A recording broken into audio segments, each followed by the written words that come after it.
Brad and Joe here for Trailer Talk. We haven't done one of these in a long time. It has been a couple of weeks, hasn't it? I'm hoping that we can. This would be the start of a couple more as we get into the summer months. And we're going to start with my mom. Rhonda is here, and she. If you follow us on social media on Facebook, you probably know her anyway because she likes to share our stuff as much as possible. We appreciate that for sure. Hey, not a problem. That's what moms do. That's right. Yeah, as many eyeballs as possible is always Absolutely. good. But we've got you here today.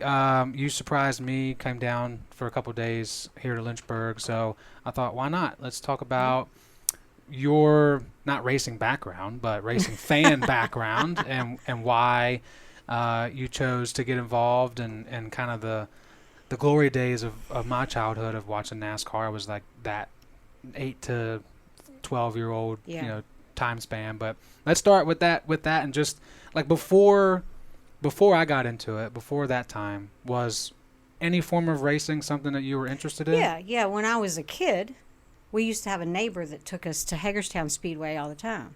So that's when it got started. When I was, small, living on Race Street or Boyd Avenue in Martinsburg. Yeah, she lived on Race Street. That was meant to be. In Martinsburg, yes, West Virginia. Yeah. And we did have a neighbor.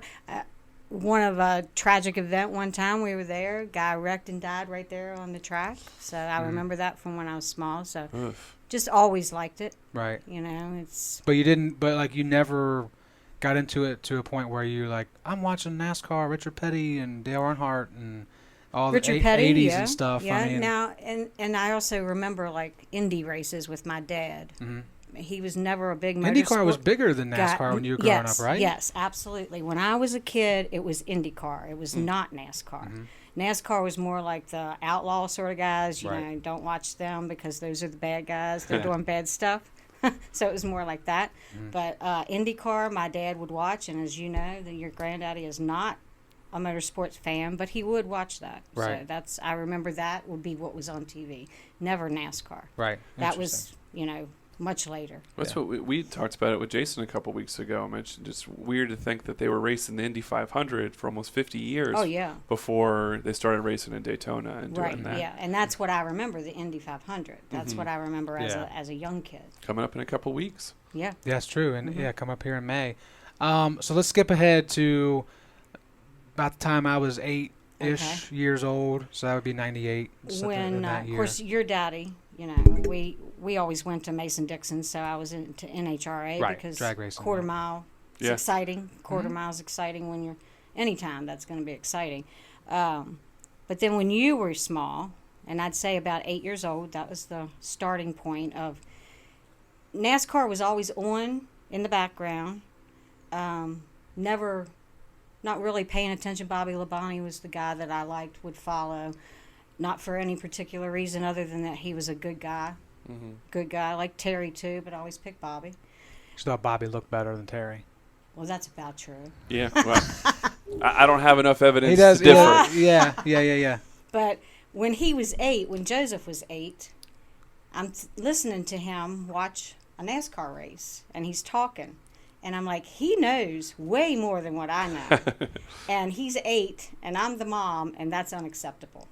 So that's when you started to really buy in with him? Yes. That's when I'm like, okay, I got to know these teams. I got to know these drivers. I got to know the dynamics of, the crew chief, because I think there's just so much intelligence in it. So that's one thing that draws me to NASCAR is figuring out all of the, right down to the last drop of fuel, how far we can go and how many laps we have. And so he was the reason that I got farther into it. That's cool. It's interesting because it's one of the things that I've really noticed as we've gotten into all these areas of motorsports is that the broadcast does such a good job of teaching what's going on. Absolutely. And you talk about him being 8 years old, learning all that. I guarantee you weren't online reading all that stuff. You probably didn't have books and magazines. Like, you were just listening to what they were saying on TV, right? And you don't really get that when you watch a football or baseball game. No. They don't teach the sport because you kind of assume that you have to know it already. And then when, you could start getting from Thursday to Sunday, you could listen to MRN or you could listen to, and you're getting educated, not just on Sunday, but you're being educated Thursday, Friday. You got... Well, of course, now you don't practice and qualifying and all of that, so you're still getting it not just one day. You got 3 or 4 days of it. Yeah. If you're actually watching it all the time, or if you're watching whatever it was, Bush series back then, you're watching that too. Or if you're watching trucks, you're still getting you're being educated all the time. Yeah. Yeah. It was a religion at that point in my life. I mean, every Sunday, every Saturday for that matter, like she's saying, Bush series. For me, on the weekends, it was NHRA and NASCAR. Nothing else really.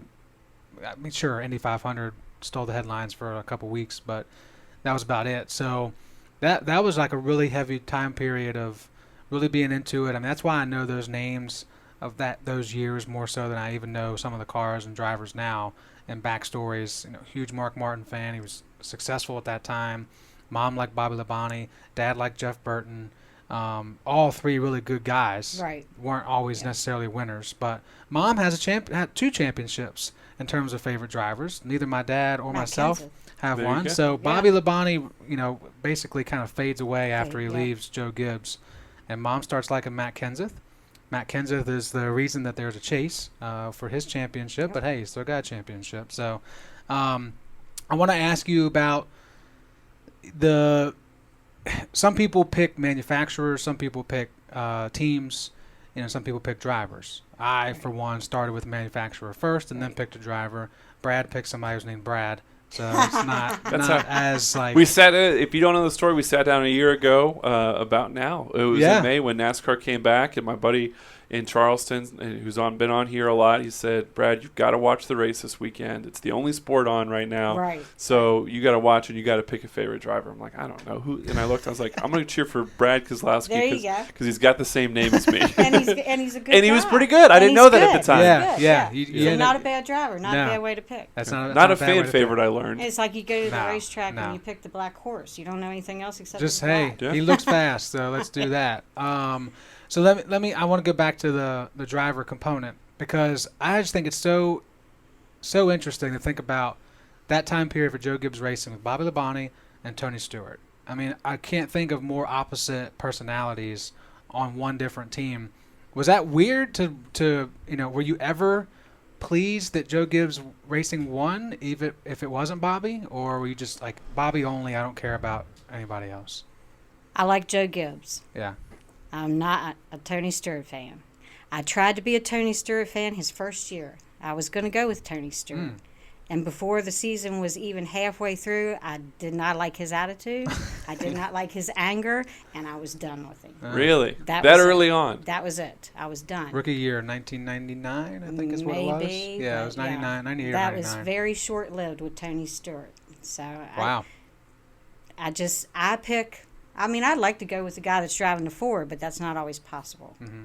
So, but that was my whole reason for good. Tony went out and, started his own deal. Yeah, Tony had a great whatever. career. He did. And Kyle Busch has a great career, but he's just not... tolerate his attitude now, but he's been through a lot of anger management. Yeah. So. Yeah, he's mellowed out. He's older. Yeah, he's old. Yeah, but Looks I mean, like I think I give these guys a pass because so many of them, they're so young when they get into all this stuff, and especially into Xfinity, and they rise so quickly.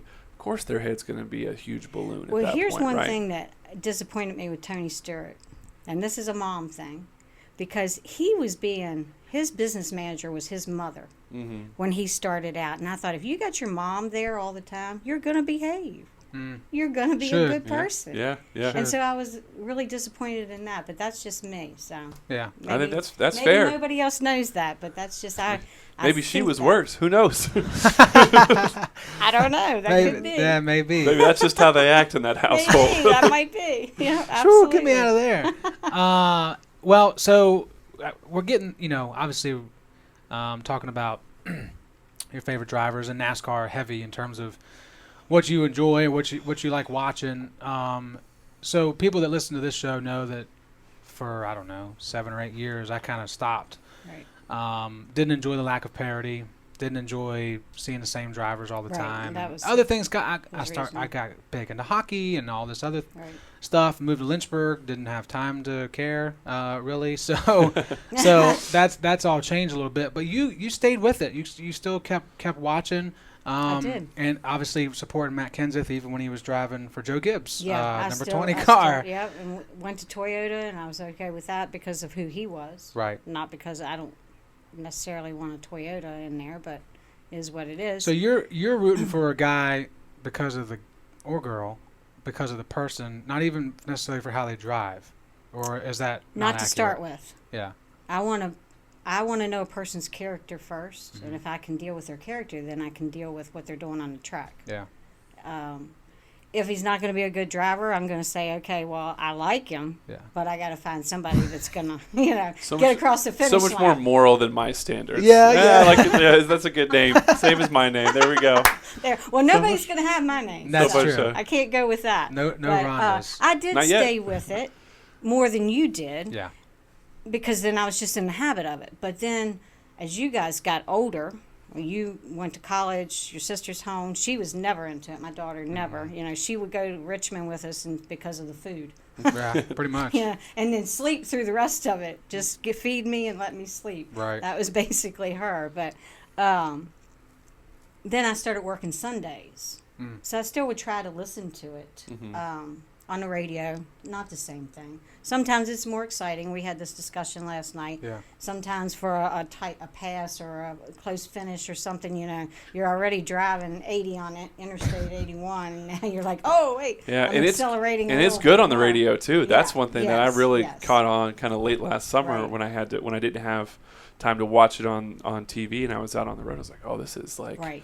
And they've got people at each turn, and it cuts from one to the. I'm like, oh my, this is too much. And it's I exciting agree. there, but you don't get all that same knowledge that you get if you're watching the TV. Yeah. So I did kind of lose some of that, knowing people are switching around, new guys are coming in, old guys are retiring, whoever, Right. Jeff Gordon, Jimmy Johnson, whoever's coming in, whoever's going out. Carl Edwards, big surprise, big shock when he just dropped off the face just of the said, earth. boom, I'm done. Yeah. So I did lose some of that, but lately, then I've been able to get a little bit more back into it because I've had a little more, up until a month ago, I've had a little more Sunday time. Yeah. Now And you're a Chase Elliott fan. And I'm a Chase Elliott fan now. Right. Yeah. Before he won or after he won a championship? Oh, before. Just want to double check. Because of Bill Elliott or No, I was not a Bill Elliott fan. Nope. Once again, he's just a stand-up guy. He's been raised well. He's a good kid. He's got a bright future. I like his attitude about most things. Yeah. He seems to be very intelligent, another thing that draws me in. Yeah. I can't listen to someone doing an interview that's not going to sound... And he can race. Yeah. Well, he can race anything. And he can race. To juxtapose that, my introduction to Chase Elliott watching last year, I think it was the first Wednesday night. We raced on Sunday, then we raced on Wednesday. Yeah. And I think it was one of the Bush brothers spun him late in the race. Oh. And so he's out there giving him the finger. And I was like, oh, Chase Elliott's kind of fiery. I like this guy. He is fiery. Yeah. He is fiery. But I agree. I like him too. He's not Tony Stewart. He's not going to start beating the crap out of you in pits, or whatever. Yeah. But Yeah, he definitely doesn't go right. to the Stewart or Harvick level when it comes to being angry. And that was another thing with Matt Kenseth, although he did have a few altercations, and at least one of them really upset me that he let himself be drawn into, but everybody's got that point. Yeah, everybody has a breaking point. So Chase Elliott fan now. Yeah. And then no wins for Chase so Not far. yet. What's going on? Say not yet. no joy in Dawsonville. No joy in Dawsonville. You're a fan. What's going on? What's wrong with him? What's wrong with his team? I don't know what's wrong with him. You think it's him? I'm asking you. I don't think it's him. I'm not being interviewed I think here. It's just, I don't think it's him. I think it's just his time will be. Right. He's consistent.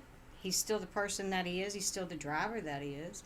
His time will come. Some are saying that they're doing it on purpose, that they're just like waiting to get the car right at the end of the year, just like they did last year, and then gonna explode. But that's a gamble. I don't know. Well, you got to peak at the right time. Yeah. I mean, I would believe some of that. I don't think that they're trying to not win at the Right. moment. Right. I'm never going to say they're not trying to win. Yeah. That's just. But nobody's on the against panic button on everything. that team yet. No, I'm not on the panic button. He's staying up there. He's up there. Yeah. Top 5 this week. Right.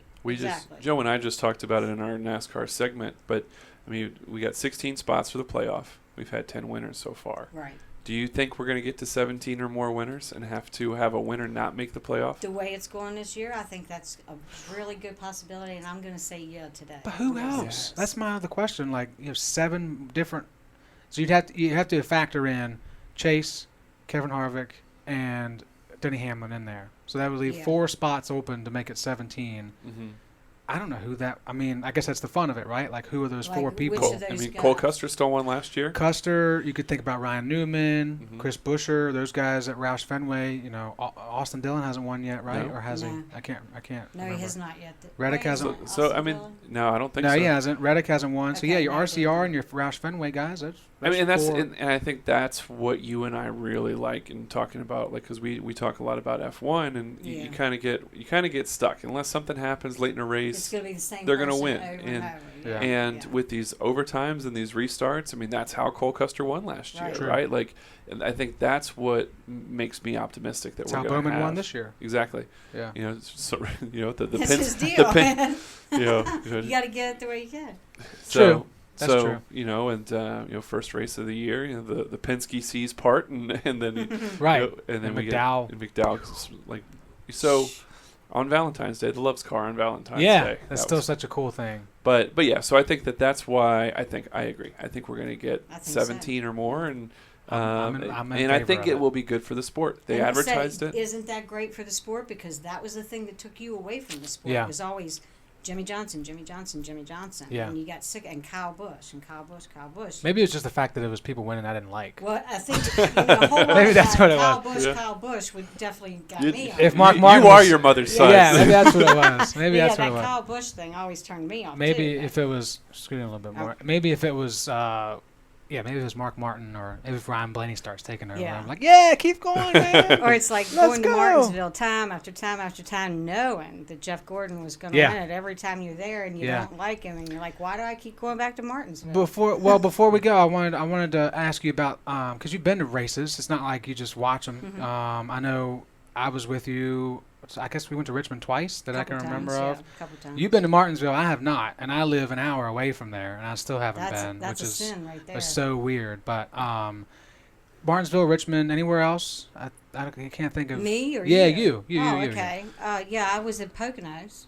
Pocono, okay. And then that's it. Those 3. I've been to Pocono as Darlington, well. I told you that story. I just never got there. That was your fault also. Yeah, it's always my fault.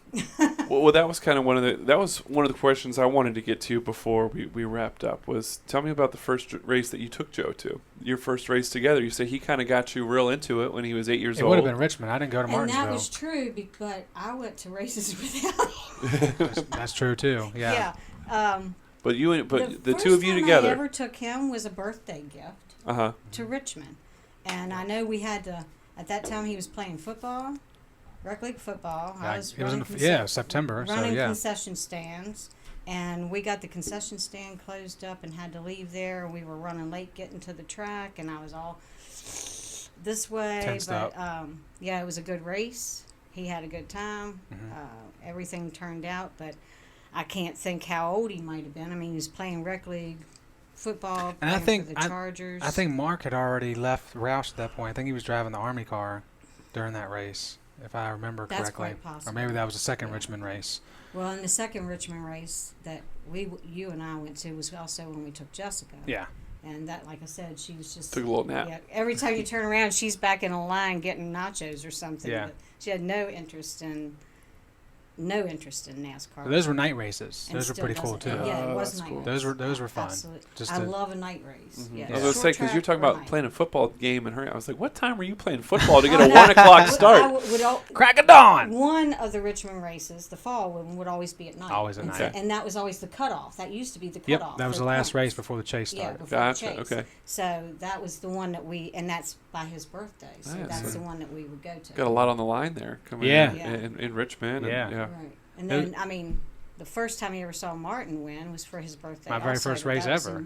That was in Dover. Can't forget that. That was Dover. He dominated. Right, but that was his birthday. Yeah, and that was the race. We do a lot of sports for birthdays. Hey, I mean, it's an easy win for a kid, especially that age. Well, it's an experience gift is so different, right? Right. You know? Oh, for sure. Oh, yeah, absolutely. 100%. Yeah. Well, it's to piggyback on the Dover race. I was reminded yesterday talking about it. That was Matt Kenseth's first race ever, filling in for Bill Elliott, and he finished top 5 in that race, his very first race ever. But like, Mom's Matt Kenseth fan. He was filling in for Bill Elliott. Now she's a Chase Elliott fan. So just no correlation actually. It all kind of comes around. I first which is noticed Matt Kenseth because of Mark Martin, because Yeah. Mark Martin found him, Kind of, yeah. and said to Jack should bring him on. said, you either bring him on or I'm going to start a team for him. Yeah. One or the other. He's a good guy. He's a good driver. He needs to be in a car. So. And put him in there and did well. Did well for that all those years. So, last thing, out of those experiences, I mean, would you consider Richmond or Martinsville better? They're both short tracks. Not as short as Martinsville, obviously, Richmond is, but... I'm going to go with Richmond just because of that. At that time, it was the nighttime experience. Right. I mean, Martinsville is exciting, but it's also kind of repetitive. It's very short. Yeah. Yeah. It seems like it takes so much less time for the cars to get around the track there than it does at Richmond. You're dirtier. You got dirty on that track, didn't you? Yeah. And we were in like row 8 the first time, and for days I couldn't breathe, just getting tar out of my nose and out of my ears. And it's dirty. They don't tell you about that part. Pretty much wherever you are on that track. And that's the excitement of it all. I guess, yeah. Martinsville, when you're driving through Martinsville and you're sitting in line waiting to get at the track, there's people sitting on their porch selling collard greens. So it's awesome. I mean, I can't believe you guys are here, and you just have to go for that. Yeah. It's the whole experience of it all. But I'm going to say race-wise, I'm going to say Richmond. Richmond. Okay. Good to know. I enjoyed Richmond, too. I haven't been to Martinsville, but nevertheless. All right. Well, that's awesome. Thank you for being willing to do this. I know you're a little apprehensive at first. A little bit apprehensive. I think you're natural. You sitting here relaxed, having fun. Yeah. No, we're not like interviewing you, right? We're talking about something that we have fun watching. If there's anything I can do, it's talk. That is for sure. I can attest to that. Watch it, Joe. Watch it. Well, thanks for being on the show. You're welcome. Thanks for supporting the show on social media as well. I'll keep supporting that. I'll always support him. I'll keep supporting you, Brad. I appreciate it, Rhonda. Stick with me and you have another supporter. That's what it comes down to. So thanks again. Safe travels when you go home. Try not to be a NASCAR driver on the way home. Yeah, I don't have NASCAR oil in my car like your sister does. Yeah, no Valvoline in there. It's a Super Tech Walmart brand. That was her reasoning for getting a ticket. For getting her ticket. Yeah, exactly. My goodness. Well, again, thanks so much. Appreciate it, and look forward to having more of these trailer talks as time goes forward. So good start, I think. Oh, absolutely. Absolutely. Hey, can't wait to see your mom on here. We'll have to. We got to get her on here talk about North Wilkesboro and all those places. Well, now she has to. In North Carolina. Oh yeah, she's got. My mom's here. My mom's on, so now your mom has to be on. All right. That's just how it works. And Mother's Day is coming up Mom. this weekend, so we didn't even acknowledge that. We got Mother's Day coming up and Mother on a podcast. That's perfect. So next week, her mom's got to be on, right? All right, I'll reach out to her. There's our Mother's Day gifts. Hope you liked it. Thanks, Jesus. Go over it. Hope it didn't cost you much. No.